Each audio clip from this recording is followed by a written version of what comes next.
Hello everyone and welcome back to Let's Play Pokemon FireRed. In the last parts, we finished off the Cerulean side quests, and now it's time for the Legendary hunt. And as I mentioned at the end of the last part, we're starting off with the hunt for the roaming dog that I got, my roaming Legendary. Now here's the main strategy you want to use for this. Either you want to be over here by Fuchsia City or just north of Viridian City, right at the Viridian Forest intro, use a Max Repel, and then have a Pokemon, preferably one with Arena Trap like a Dugtrio here, that is higher level than the highest level Pokemon you can encounter on that route. That ensures that you won't run into any of the wild Pokemon that are here normally. Because the roaming Legendary we're looking for is level 50, even with a Max Repel, it will still appear if it shows up. Arena Trap, by the way, prevents fleeing. That's more so for later game or Emeralds. Fleeing Legendary, roaming Legendary, so let's talk about that more in a moment. What we want to do now is walk across the route and it's grass. There's two ways you could do it in specific here. Either you can just run all the way east and then all the way back west, and maybe I'll reset it then. Or the faster way is just to walk back in and out of the gate, and hopefully it'll reset then. It's random where roaming Legendaries will next go. You could be here for 10 minutes. You could be here for 20. You could be here for 3 hours or for 2 minutes. I am surprised it took that little time. And my roaming Legendary this time around is Suicune, water type, which means weak to grass and electric. Decent attack, defense, and special defense stat on its own, but the thing is with roaming Legendaries is that they flee the very next turn, so you want to use your Master Ball on this, for a couple reasons even. One, they flee, obviously. But in Gen 3 in specific, there is a glitch with the roaming Legendaries, namely the dogs. If they use their Roar attack, they will completely vanish from the game. So, just use your Master Ball, it's worth it to use it here. There's also a notable bug with the roaming Legendaries in Generation 3. Due to a bug in some byte that's get overwritten in the game's memory, their IVs suck, so competitively they're useless. I got Suicune because I chose Charmander. If you chose Bulbasaur, you get Entei, and if you chose Squirtle, you get Raikou. I am surprised it took that little time, but hey, that's it. That's the strategy to best do it, and hopefully it won't take you too long. Next up, I want to make sure I have my party back, because I want to make sure that I don't need that Dugtrio anymore. Next up is going to be something a bit different. The next Pokemon that I'm going after are event Legendaries, meaning that they were ones that were given, that are obtained either through items that you get from various events like Toys R Us's, Walmart, so on and so forth, or ones that are just given out through the online mystery gift option starting in Gen 4. In this case, these are ones that you had to get with items that were given out at events. However, because those events have ended, those items are no longer obtainable legitimately. There's a set of Game Shark codes that allow you to put one in the mart. Instead, I'm just going to take a look inside this house, and this is not what a house should look like. Welcome to Navel Rock. I believe you needed the Mystic Ticket item to get here before. And while you could use the Game Shark chain of codes that allows you to place an item in the Pokemart, buy it, and then use it at the place you're supposed to over Vermilion, I am instead using Codebreaker codes to just directly warp me to a place whenever I enter a door. In specific, the code here to get to Navel Rock should be posted on screen right about now. I've never liked this kind of approach to Pokemon stuff. I don't like event Legendaries really at all. Despite having some misgivings about Omega Ruby Alpha Sapphire, something I legitimately liked that it did was that the Hoopa holes allowed you to get more or less any Pokemon legitimately that's legendary like that. And Ultra Space did something very similar for some things in Gen 7. Nowadays, we don't have to rely nearly as much on event Legendaries, and frankly, I am glad. With that said, there's two pathways here at Navel Rock. One goes up some ladders, the other goes down, and we're heading up first. Because I hate this Pokemon. I have terrible luck catching it. I always have in any game it's in, so I figured I might as well do it first. Hello there, Big Bird. Alright, time for us to fight Ho-Oh, the poster legendary for Pokemon Gold and Heart Gold. Fire flying type, meaning it is weak against rock, water, and electric. This thing's got some pretty high stats for legendary standards, if I recall correctly. I think it has some good attack, HP, special attack, and I think its special defense in particular is really good. The annoying thing about most of the event legendaries, in fact, most of the legendaries in this game in general, is that they have recover, meaning they can recover their HP up to at least half at a time. And since, when I say I'm using like Codebreaker codes to warp, that is the only codes I'm using. I'm not using any easy capture codes or anything like that because I do want to capture them legitimately. The problem is that means you can be here for a while. In particular with Ho-Oh, I was here for 42 goddamn minutes. And that's the worst luck I got this entire time, which I guess I'm kind of glad it only happened with one. But it's part of the reason why I've never liked going after legendary Pokemon unless the plot requires it. Because when the plot requires it, usually the catch rates are higher, or at least it's a semi-scripted battle. The only case where I can't think of that being the case is the Delta episode final boss in Oras from my memory. Because I don't think in Sword and Shield they don't do that. Did Gen 7? Well, Gen 7 actually, now that I think about it, you didn't even have to catch the title legendary. Except maybe Necrozma technically, but they at least did that a bit differently. I hate catching legendaries. Ho-Oh here is the worst of all of them in my luck. Almost forever. I think the only other legendaries that ever give me as much trouble as Ho-Oh are Heatran in Gen 4. Yeah, Heatran in Gen 4 is probably the only other bad luck I've had with this kind of thing. Barring, of course, roaming legendaries. Obviously, I took care of them pretty quickly here. But having to chase down event legendaries, or roaming legendaries, since Gen 2 has been one of the most tedious processes I've ever had to do in an RPG, because I didn't get quite a chance to talk about it when we were catching it earlier, but the way roaming legendaries work is that they start on a random route, and every time you move from one route to the next, they will move they'll move to one of the perpendicular routes. They don't stay in towns. However, the bad thing about this is that they can move back and forth between the same routes. And if I recall correctly, when you try to fly near a roaming legendary, they warp all the way across the map more often than not because they realize you're trying to get close to them. So the only thing you can do is just farm it out like I did here. Thankfully, I can only think of maybe one occasion, which was the original Gen 2, where they outright required you to catch some of the event legendaries to get the other legendaries. But I've never liked them. With that, 40 minutes later, Ho-Oh is caught. A legend says its body glows in 7 colors. A rainbow is said to form beyond it when it flies. Kind of weird looking back that they already had Gen 2 at least decently far in development by the time the anime started, because Ho-Oh shows up in the first damn episode. Now, it looks like I didn't use too many Ultra Balls there, and technically on this run I didn't, but the big problem with that fight taking 40 minutes is that one of two things would usually happen. Either the legendary will run out of moves and start using Struggle, which means it starts doing recall damage to itself and eventually fainting. Either I eventually knock it out, or it knocks all my Pokemon out. There was about 3 or 4 complete total resets to the save I did there. I hated that Ho-Oh fight. With that said, now it's time for us to go to the bottom of Navel Rock, where Ho-Oh's counterpart awaits us. And honestly, to this day, still one of my favorite legendary designs, who has one of the best movies in the Pokemon anime history. It's not the best looking back, but it's still one of the best. It's time for Lugia. Lugia is a Psychic Flying type, which is a very unique typing. That makes it weak to Rock, Ghost, Electric, Ice, and Dark.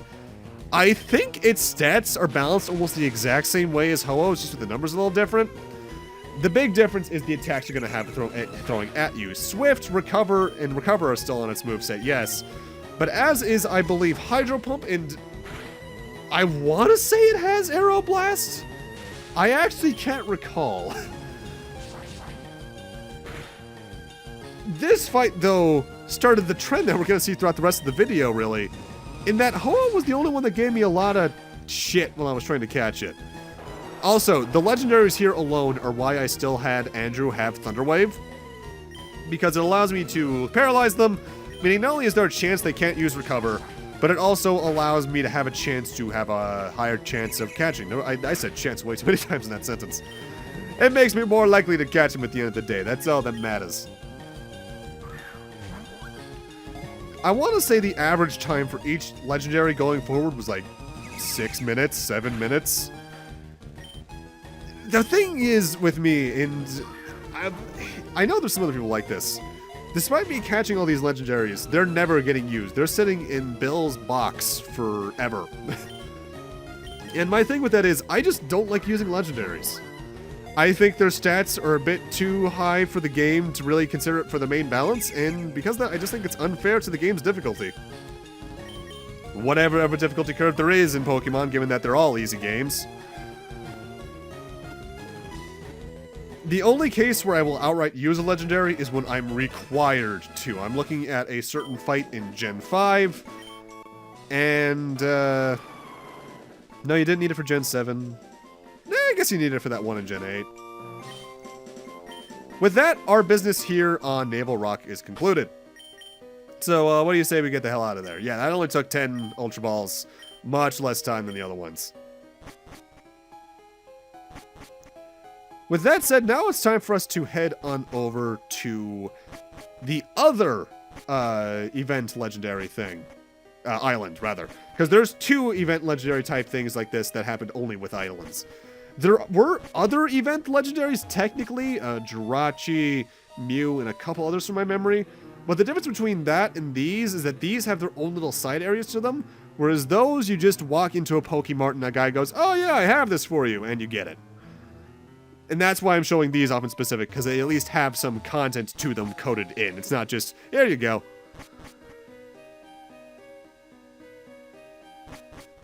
Also, despite me using cheats to get here, I actually don't need to use cheats to leave because each of the islands has a little warp guy over here that'll just take you back to Vermilion. Since I don't have the tickets used to get to these islands, though, I can't get back here without hacking. Not that there's a reason to ever do so, unless you want the Ash for Ho-Oh, I believe, will show up eventually. By the way, if Navel Rock was in there, what's in this house? This is intensely creepier than what I imagined. Alright, for this event legendary, we need to follow this triangle and use the shortest path to get to it while interacting with it. If you mess up, it goes right back to the start, and you could be here for a few minutes just to get it to work.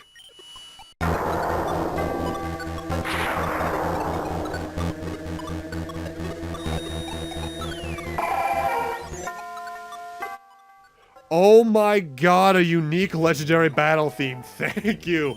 I have gotten so tired of the Gen 1 remixes. This is Deoxys, the last Pokemon in the Hoenn Pokedex, number 386. Pure Psychic type, meaning that it is weak to Bug, Ghost, and Dark. Its stats depend on its form. The way Deoxys works is that depending on the version you catch in it, it has a completely different form to it. Its base form has high attack stats and speed. Its attack form, which I believe is what we get here in FireRed, has high attack stats and speed still, but that's even higher. Its defense form, which I believe was the leaf green one, is high defenses and middle speed. And its speed form, which is what I believe it gets in Emerald, is extraordinarily high speed, and everything else is just kind of balanced. I think Ruby and... I actually forget what form Ruby and Sapphire get. I think they get either attack or defense, respectively.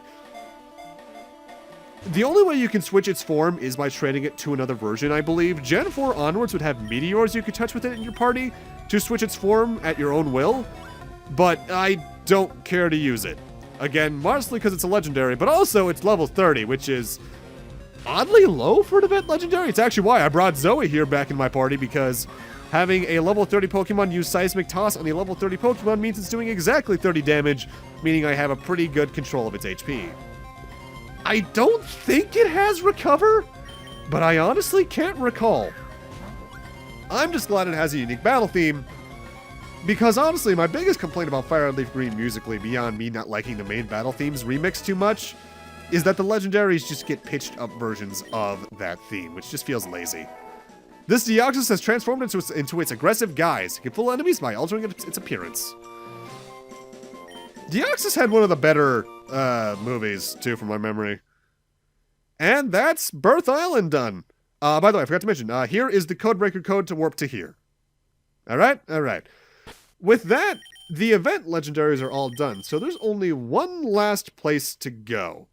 And to do that, we need to head back to mainland Kanto. In specific, we need to head back here to Cerulean City. We have not been here in a hot minute.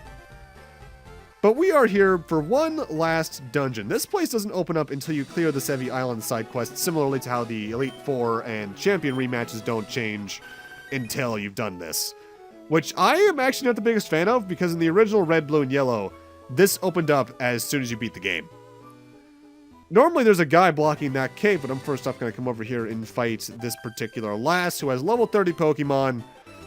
I just forgot to fight her until now. Welcome to the Cerulean Cave. Without a doubt, the highest level area in the game, and maybe even in the series to this day, with natural level Pokemon at least. Because the Pokemon in here are all like high 50s to mid 60s in level. Which, if you want to not use one of the two grinding places I'll be talking about in a few minutes, this is the best place to grind in the game, especially if you want to try and find some shiny Pokemon. In terms of the Pokemon you can find in here, well, that depends on your version, because the thing is with Cerulean Cave is that I think in every appearance it's had a completely different layout. I'm not entirely sure about Let's Go, but I think it's different there too. You can more or less find anything we found in the game thus far, though, here. Chanseys, Voltorbs, Parasects, Seadras in the water, Goldings and Sea Kings. Really, you can just find a lot of random things at very high levels. There is one Pokemon here, though, we haven't fought yet, and that is Wobbuffet. This is a Gen 2 Psychic type, which means it is weak to Bug, Ghost, and Dark. This thing's got a ridiculously high HP stat. I think it's like nearing 200, but its attacks and defense stats are nothing too special. The big thing with it is that it likes to use counter, which means it can take some damage and then dish it right back at you. I think it used to be banned competitively, but it's nothing that I like to use. It's pre-evolution you can get with the Lax, and Sense is cute, though.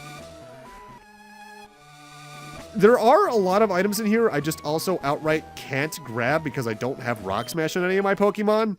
Not that I really care to get them myself, honestly, because I think a lot of it's like Max Revives, Max Elixirs, so on and so forth. Stuff I either have a lot of already, or I just don't care to get. I think there's also like a couple of Ultra Balls and PP ups. Also, yeah, I mentioned shiny Pokemon a few moments ago. I haven't even talked about those yet, have I? Starting from Gen 2, there is a rare chance that whenever you run into a wild Pokemon, it'll be a different color scheme that sparkles. That's a shiny Pokemon. In its original appearance in Gen 2, I think it was only available with a certain set of stats and IVs. Here, though, not so much. It's just completely random. It's still a 1 in 8,192 chance, I think it is. Which, yeah. I didn't run into my first natural one until Omega Ruby Alpha Sapphire, going for the complete Hoenn Dex in that game, which was a shiny Carvana while I was trying to get a Deep Sea Tooth. I named it Jump because Jump the Shark, Sharpedo. With that, though, at the end of the Cerulean Cave comes that creature we last heard about so long ago now. This is what was created in the Cinnabar lab. This is Mewtwo. Pure Psychic type, without its Mega Evolutions in Gen 6, meaning it is weak to Bug, Ghost, and Dark. This thing's got some pretty high special attack and speed.